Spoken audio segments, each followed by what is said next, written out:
Okay, so magandang araw muli mga grade 9. So ito na yung learning task number 2B. So kadugsong lang ito. So dito, inatasan tayo na kukuhain naman natin yung quadratic function. So baliktad naman. So dito binigay sa atin yung domain, yung values ng domain at saka yung range niya. And then kuhain daw natin yung quadratic function. So ang quadratic function natin, na-define natin yun as y is equal to ax squared, yung quadratic term, plus bx, yung linear term, then plus c. No? So, ibig sabihin, para makuha natin yan, aalamin daw natin yung values ng a, b, and c. So, pabaliktad naman. So, dati kinukuha natin yung ABC, ngayon nahanapin natin yung values ng ABC para magkaroon tayo ng function. Okay, so paano natin yun? Kukuha tayo dito. So, ABC, so tatlo yung unknown natin. Kuha din tayo dito ng 3 points, So, alin kaya kuhain natin? So, kuhain natin to. Itong 1, 0. Kuhain natin itong 1, 0. Negative 1, 0. Kuhain natin to. Isa.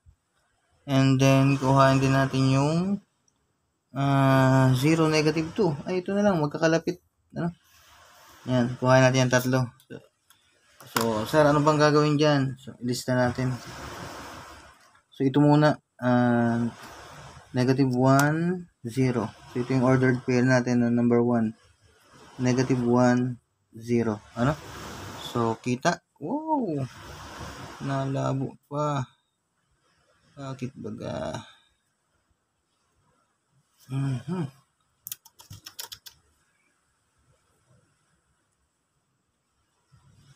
Bakit ka malabo?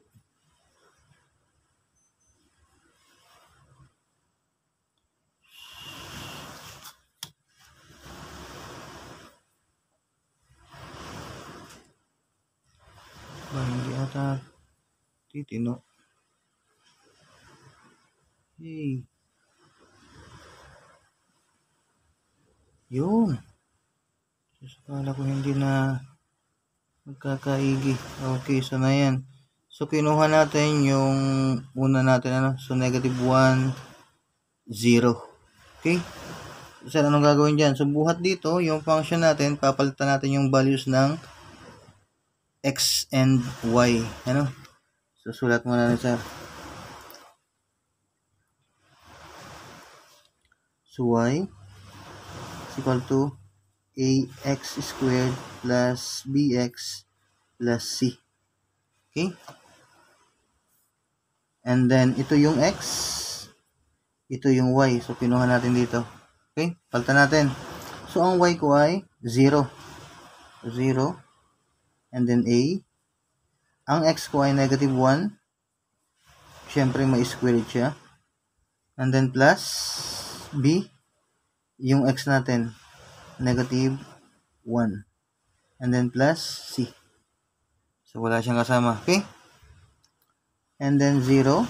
Copy. Negative 1 squared is positive 1. No? Positive 1 times a. Kaya na a na lang. And then b times negative 1 is negative b. And then plus c. Okay. So, na ito ang ating equation number 1. So, tatandaan ha. Ito yung equation number 1 natin. Yan. Next. Ito naman. 0, negative 2. Okay? So, yung pangalawa. So, isulat ulit natin. Y is equal to ax squared plus bx plus c. So, y. Ang y natin. So, ito yung x. Ito yung y. Negative 2 is equal to a times x. Ang x natin ay 0 plus b. So, 0 ang x plus c. So, kung 0 ang x, so, negative 2 is equal to, wala na ito, 0 na eh. Okay, so ito yung ating equation number 2. So, may value na yung ating C. Ano? May value na ang ating C. C is equal to negative 2. Next. Ito.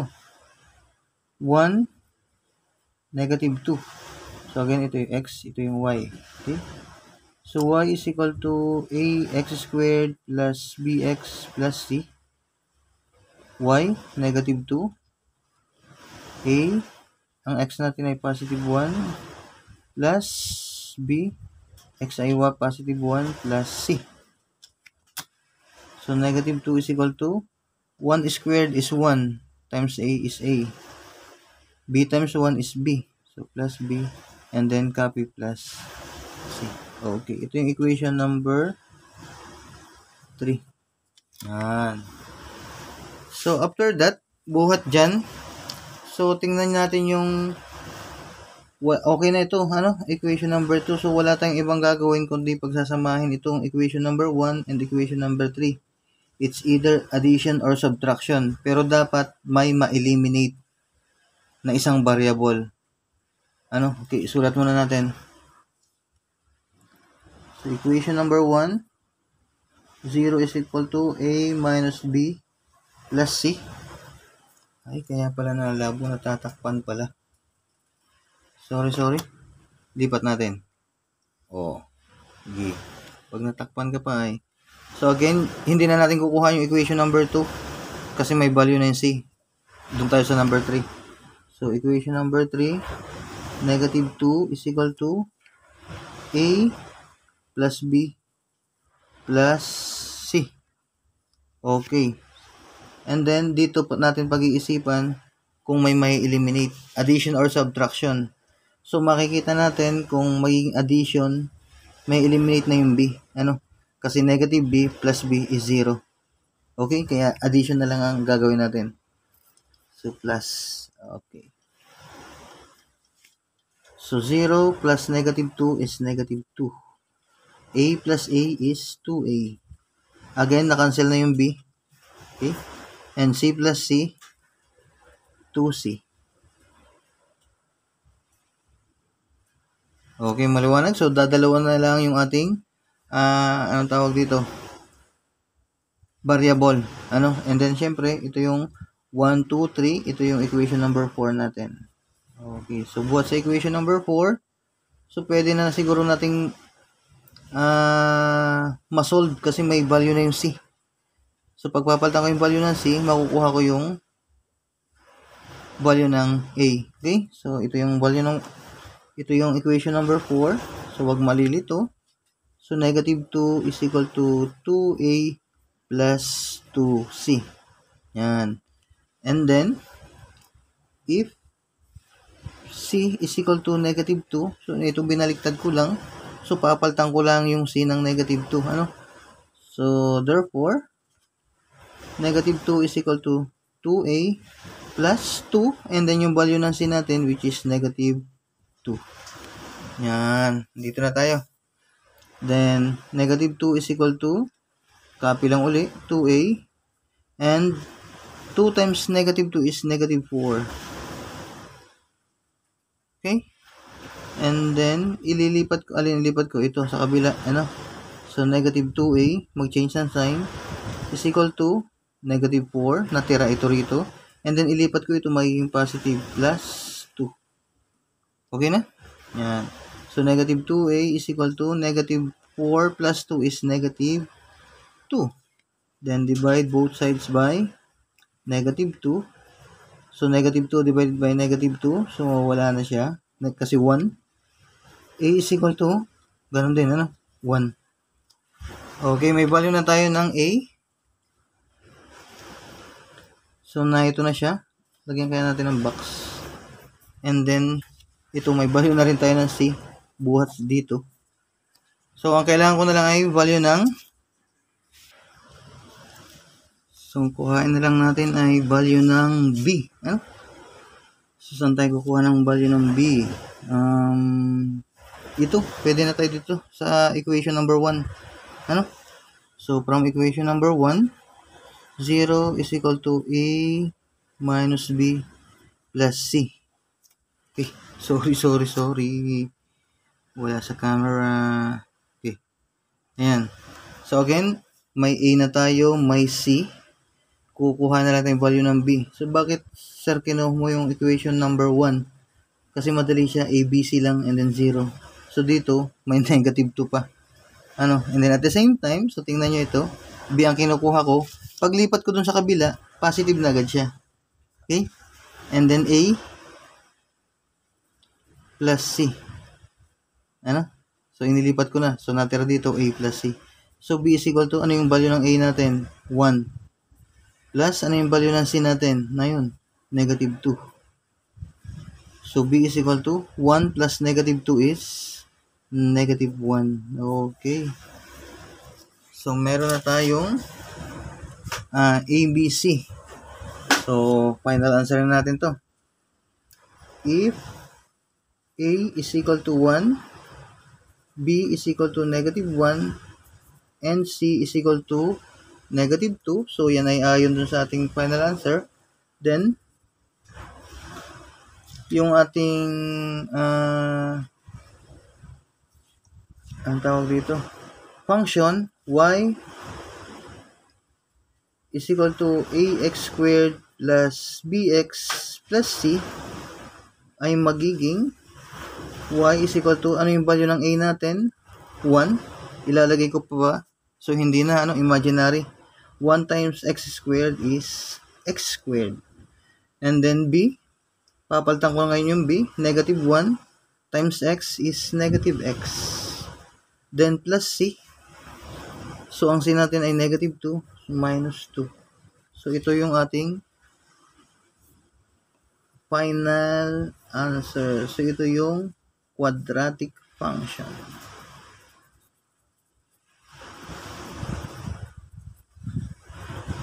Okay, so ayan, nawala na naman sa camera. Mahirap ba? So parang medyo madali man, Next, so matatapos na talaga ang first grading. So last learning task number 3 para sa week 9.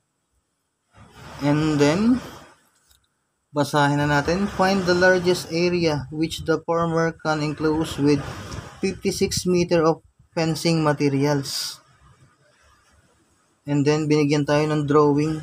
So na ito, sir, nasaan dyan yung 56 meter na given, pero ito yung drawing. Okay. So pag sinabi natin enclose, ibig sabihin enclose, ito yun, So ibig sabihin yan ay perimeter. And then pag perimeter yan, so i-add mo lang siya. Okay, add down natin to. Kung 56 nga siya. So x plus x. Tama ba? X plus x. So ito muna, paikot tayo. So x plus x, 2x, 2x, and then plus 28 times 28, 56. And then dalawang negative, di 2x. So tama. So cancel na ito. Natira ay 56 meters. Okay? So chinek lang na, sir. So hindi pa yung sagot. Okay. So kung na yan na, so maglelet na lang tayo ng area, Ito naman ay nagawa natin doon sa learning task number 2 sa letter A, sa problem solving. Largest area. So in-expect uli natin na ito ay isang square. Okay. Tingnan natin. Area. Let natin yung area be equal to y. Let area be equal to y. So y is equal to yung length times width natin. Length times width. So x times 28 minus x. So yun, ito yun. Length times width, ito na yung area natin. Okay? So y is equal to x times 28 is 28x, and x times negative x is negative x squared. Okay. And then buhat dito, kuha natin ang value ng a. So negative na naman kasi largest, So maximum ang opening ng parabola natin ay downward. So, negative 1. Ang B is equal to 28. And then, ang C natin ay 0 ulit. Okay? So, buhat sa experience natin, yung vertex natin na H and K. So, pwede naman natin hindi na isolve yung H, pero ipapakita pa rin ni sir para makita nyo kung ano yung sukat talaga ng side. So, H is equal to negative B over 2A. H is equal to negative, so 28 over 2 times negative 1. So, H is equal to negative 28 divided by negative 2. So, H is equal to 14. Okay, so ito yung side ng ating rectangle. Side ng ating square. Makikita nyo yan mamaya. Ito yung side. And then, K. K is equal to 4AC minus B squared all over 4A. So, K is equal to 4 times A, negative 1 times C. Uy, 0 na pala ito, minus B, 28 quantity squared. All over 4 times A is negative 1. So, K is equal to, so wala na ito. So, ito ay 0 na. Okay? And then, kung 0 na yan, so negative 28 squared is 784. Tama ba yun? Yes. 4 times negative 1 is negative 4. K is equal to, divide natin. Negative 784 divided by negative 4 is positive 196. Okay. So, 196. So, ibig sabihin, the area, so, therefore, na naman, therefore, the largest area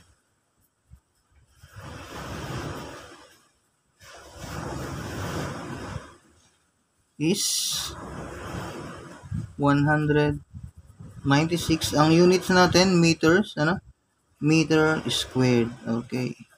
So, yun ang ating final answer. So, yun ay, ang side natin, yung largest ay 14. So, 14 times 14 lang yun. Okay. So, dito nagtatapos ang ating kabanata ng first quarter, So, sana ay magkita-kita-kits. Sana magkita-kita muli tayo ngayong second quarter. Akitin nyo mga kaibigan, i-share na may YouTube channel si Sir Inoy about Math 9. And then, so pipilitin ni Sir na gawan din ng video mula grade 7 hanggang grade 10. Okay, kasi may mga naiinggit na estudyante. Bakit ang mahal daw lang ni Sir ay ang mga grade 9. So, gawan natin from grade 7 to grade 10 ngayong quarter 2. So, sana ay maging malakas ang pangangatawan ni Sir para magawa yan. Okay, maraming salamat. Good luck. And then, welcome na next quarter. Bye-bye.